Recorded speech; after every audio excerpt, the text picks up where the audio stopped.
Many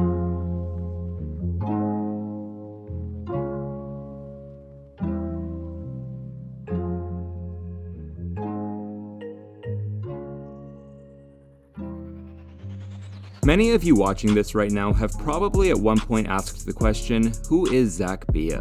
What does he do, and how is he friends with all of these celebrities? You may have even heard some crazy rumors about him, but today we're going to be laying all of that to rest. Now this video is slightly different because when you hear the name Zack Bia, your first thought might not be fashion.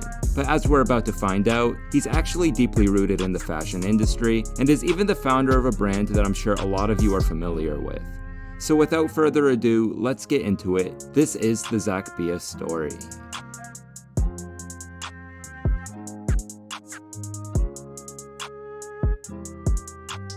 Zack was born in June of 1996 and spent most of his childhood living in Brooklyn with his mother, who worked as a model agent and casting director.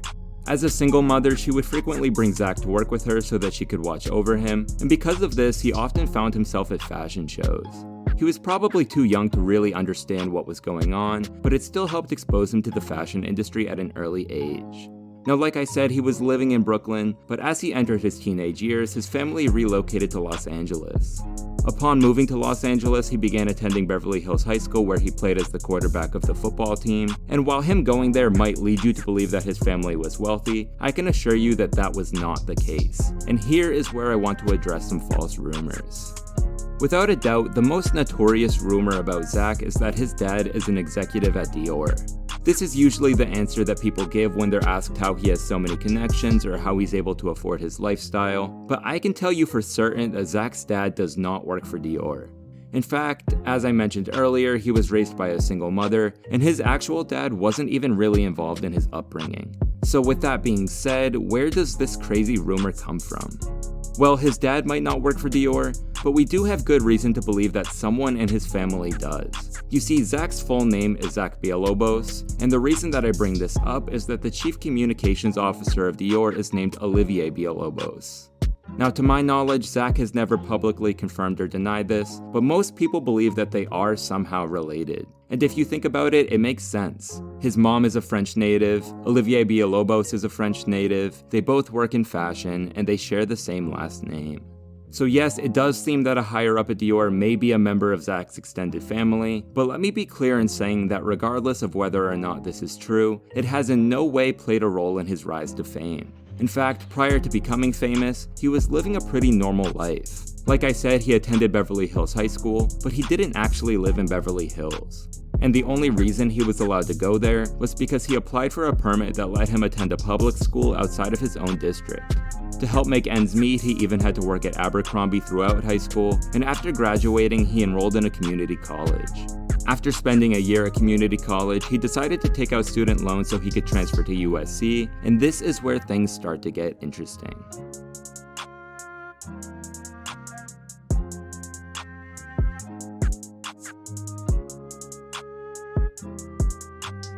During the summer before he began attending USC, Zack and his friends decided to go out and celebrate his birthday at HOORAY Henry's, which was, at the time, a popular nightclub in Los Angeles. None of them had ever really been clubbing before and weren't really sure what to expect, but they got suited up and went out looking for a good time. Now, it just so happens that Fetty Wap was performing at the club that night, and keep in mind that this was around the time that his song Trap Queen was blowing up, so as you can imagine, they were pretty excited to see him there. They went up to introduce themselves, and as Zack recalls in his interview with Group Chat News, Fetty was surprisingly nice considering that they were just a group of random teenagers. They told him it was Zack's birthday, and this caught Fetty's attention because his own birthday had been just the day before.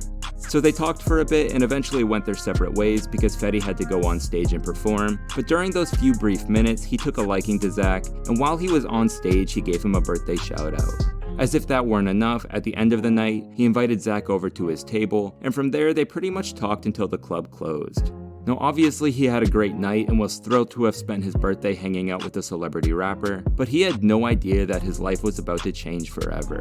As him and his friends were leaving, a promoter working at the club approached him and asked for his contact info. At first, Zack was a bit confused, but then he realized what was going on. The promoter thought that he was part of Fetty Wap's crew and could help get him out to the club. Now obviously, he wasn't part of Fetty Wap's crew, but he knew that this promoter could help him and his friends get into clubs, so rather than telling him the truth, he played it cool and gave him his contact info. Over the next few weeks, the promoter invited Zack back to HOORAY Henry several times, thinking that he would bring Fetty with him, and while he of course did not, he did become a somewhat familiar face at the club. So familiar, in fact, that after about a month of going there, one of the employees approached him to ask if he wanted to start working as a promoter for Monday nights. And that's pretty much when it all clicked for Zack. He loved being involved in LA's club scene, and he now realized that he could make money doing it. That is how he started working as a club promoter, and even though he was still new to it all, the timing couldn't have been better. As I mentioned, he was about to begin attending USC, and as we all know, the one thing college kids want to do is party, so he had no problem getting kids from his school to show up to the club. The promoter that hired Zack was so impressed that he decided to introduce him to the club's owner, John Turgeon. Alongside Brian Toll, John is one of the founders of the H-Wood Group, which is the hospitality and lifestyle company behind some of the most popular hotspots in LA, including Delilah, Poppy, and Nice Guy, just to name a few. It wouldn't be a stretch to say that they're the most powerful people in LA's club scene, so this was obviously pretty big for Zack. Apparently, John had already heard some good things about him, but to see if he was the real deal, he invited Zack to take over the promotion of Wednesday nights at a club called Blind Dragon, because these nights were notoriously difficult to promote. It wasn't going to be easy, but he was up to the challenge. So he called up as many of his friends as possible, and by the end of the first night, Blind Dragon had a line out the door. John Turgeon was impressed because having a line out the door on a Wednesday night was pretty much unheard of, but little did he know that this was just the beginning. Again, in his interview with Group Chat News, Zack recalls that by complete chance, Rihanna was in LA that very next Wednesday and decided to pull up to Blind Dragon. So now, not only was there a line out the door, but there was a major celebrity joining in on the party, so word started to spread that Wednesdays at Blind Dragon were the hottest thing in town. Zack was still very new to the nightlife scene, but he was already beginning to make a name for himself, and it didn't take long for John Turgeon to realize that something special was unfolding.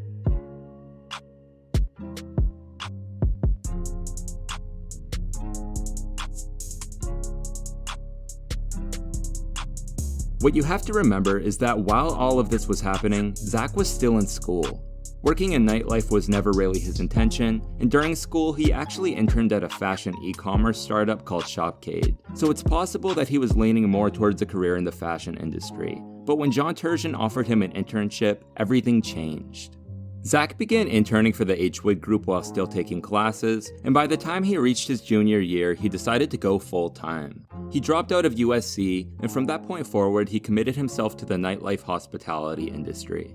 By this point, he had built up enough trust with John Turgeon and Brian Toll that they allowed him to start working private events, and in my opinion, this is where Zack Bia really became Zack Bia. Just to explain a bit, the H-Wood Group does of course have clubs that anyone can pull up to, which is how Zack got all of his college friends in, but they also rent their venues out for private events, and this is where he started to make many of his celebrity connections. These private events provided for a much more intimate setting, and even though he was working, he got a lot of FaceTime with some of the biggest names in music and fashion. But here, I want to pause and clarify a few things. Zack is by no means the first young, successful club promoter to be brushing shoulders with celebrities, so what makes him so different?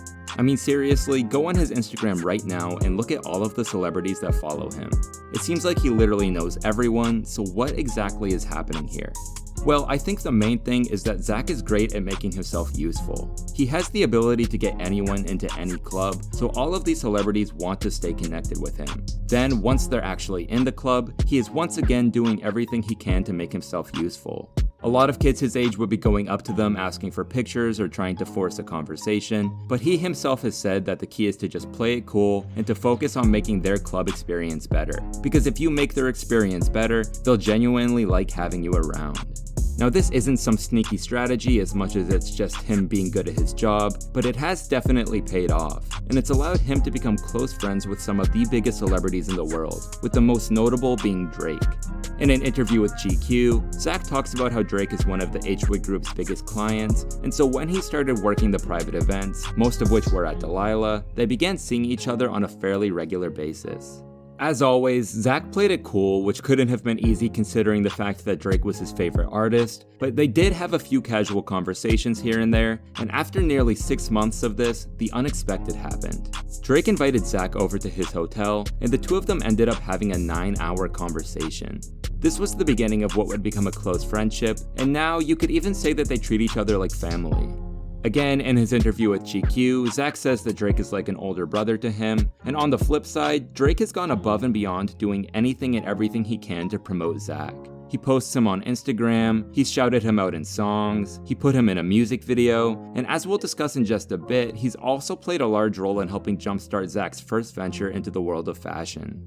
So all things considered, connecting with Drake was huge for Zack's career, but that's not the only celebrity he's connected with. As a matter of fact, he's been involved in a few celebrity relationships. In the past, he's been tied to Sarah Snyder, but his most notable relationship has been with singer-songwriter Madison Beer. The two of them would only date from 2018 to 2019, and while that might not seem like a long time, it was enough to get people talking. This was basically the time frame during which he transitioned from being behind the scenes to being the subject of paparazzi photos and magazine articles. Now, if I had to guess, I'd say that this transition was a bit weird for him. Don't get me wrong, Zack has always stayed true to his character, but there's no denying that a lot changed in a very short amount of time. In just a few years, he went from being a college student to being one of the most well-connected people in Los Angeles. Not only had he become close friends with countless celebrities, but in many ways he had become a celebrity himself. People were now coming up to him in the club and they were asking him for pictures. Fame was never his objective, but with it came opportunities. And trust me when I say that Zack wasn't about to let those opportunities slip.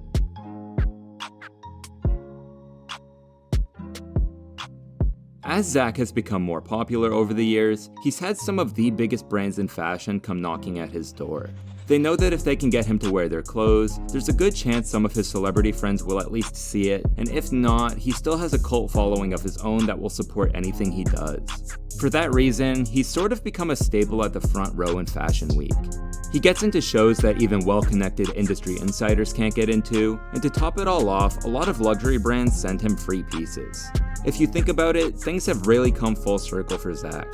When he was younger, his mother would bring him to fashion shows because she really had no other choice, and now here he is getting the VIP experience at Fashion Week. And I mean, look, he grew up surrounded by fashion, so it should really come as no surprise that we've seen him step further into the fashion industry in recent years. While I don't think he has plans to walk the runway anytime soon, we have seen him model in some ad campaigns, including one for Lacoste and more recently one for Adidas. As time goes on, more and more brands are recognizing the power of Zack's influence, and he's becoming more aware of that as well, which is exactly why he decided to join forces with his friend Jonah Levine to launch their own brand called PSYCH World. So right off the bat, I'm sure that many of you have heard of PSYCH World before, but there's a good chance you had no idea that Zack Bia was behind it, and that was very strategic on his part. Any influencer can put a logo on a hoodie and try to sell it, but he wanted to do things differently. Rather than associating himself with the brand and wearing it in every photo, he decided to circulate the first pieces amongst his celebrity friend group. To make this happen, Zack hosted a private launch party for the brand during 2018 Paris Fashion Week, and during the following weeks and months, we would see a number of major celebrities wearing PSYCH World. This included Drake, Skepta, Lil Yachty, Sheck Wes, Takashi Murakami, Playboi Carti, the list goes on. And still, no one really knew where it came from. It's kind of funny to think about it, but Zack sort of treated PSYCH World like a Hollywood club. If you wanted to get in, you had to know someone. This created an insane amount of demand for the brand, and when they finally did become available to the public, they sold more than $100,000 worth of hoodies in just an hour. So it goes without saying that the launch of the brand was a success, and over time they've gone on to expand their line as well as to collaborate with other brands like Billionaire Boys Club and Claude. Overall, PSYCH World is relatively new, but I think that Zack and Jonah have the right idea, so I'm really looking forward to seeing what they do with it in the future. And I feel like I should also add that he's recently been teasing a new brand called Puzzle in the Sky. They've released a few pieces, but from what I can tell, it's even more mysterious than PSYCH World, so I guess we'll have to just wait and see where he takes it. Anyways, as promised, that was a look at Zack's venture into the fashion industry, but in order to complete his story, there are a few other things that we have to talk about.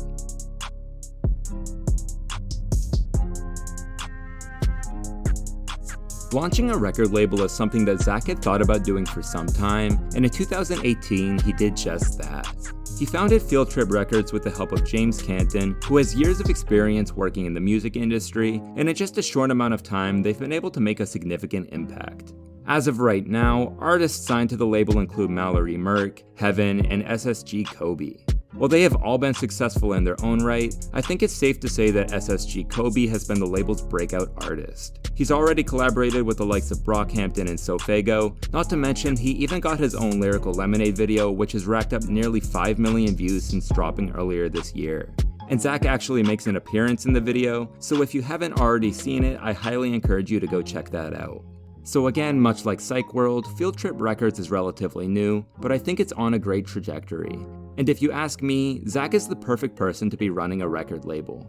The most obvious reason, which we've discussed, is that he's well connected, so I'm sure that he'd have no trouble going out and getting big features for his artists. But I think what sets him aside from other record labels is his background in the club scene. He's been working at the hottest clubs in LA since he was a teenager, so he knows better than anyone what people want to hear, and on top of that, he quite literally has some control over what songs are being played at the club.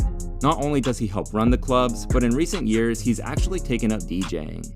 And I know some of you are rolling your eyes because nowadays it seems like every influencer labels themselves as a DJ, but I have to say that he's been taking it very seriously and respecting the art form. He's been taking the time to learn from the very best, and even industry legends like Diplo have given him praise. But back to Field Trip Records, I sincerely think that this is going to be regarded as one of the hottest record labels in the very near future. As he does with everything, Zack is approaching it very strategically and isn't rushing to sign a bunch of artists or get them a Drake feature, which I'm sure he could do quite easily, but instead he's just letting it grow organically, and it'll only be a matter of time before we all get to see the payoff.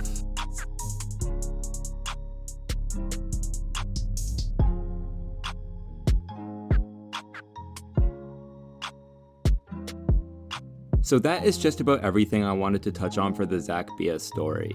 This is a story that I really wanted to get out there because I've been a fan of him for a while now, and I feel like most of the people who aren't either don't know much about him or have been given the wrong idea by misleading rumors. Even nowadays, people will ask the question, who is Zack Bia? But I think the only reason that's difficult to answer is because he does so much. He's a club promoter, brand owner, record executive, DJ, and there's even been some talk of him launching his own alcohol called Sunny Vodka sometime in 2021. At this rate, I don't think it's going to be long before people are at Zack Bia's clubs, wearing his brands, listening to his artists, drinking his alcohol, while he sits in the DJ booth. It's honestly kind of crazy. He's slowly been making a name for himself in all of these different avenues, and that should be inspiring to anyone out there trying to start something of their own. Anyways, that is all I have for now. If you liked this video, please remember to like, comment, subscribe, and other than that, I will see you next time.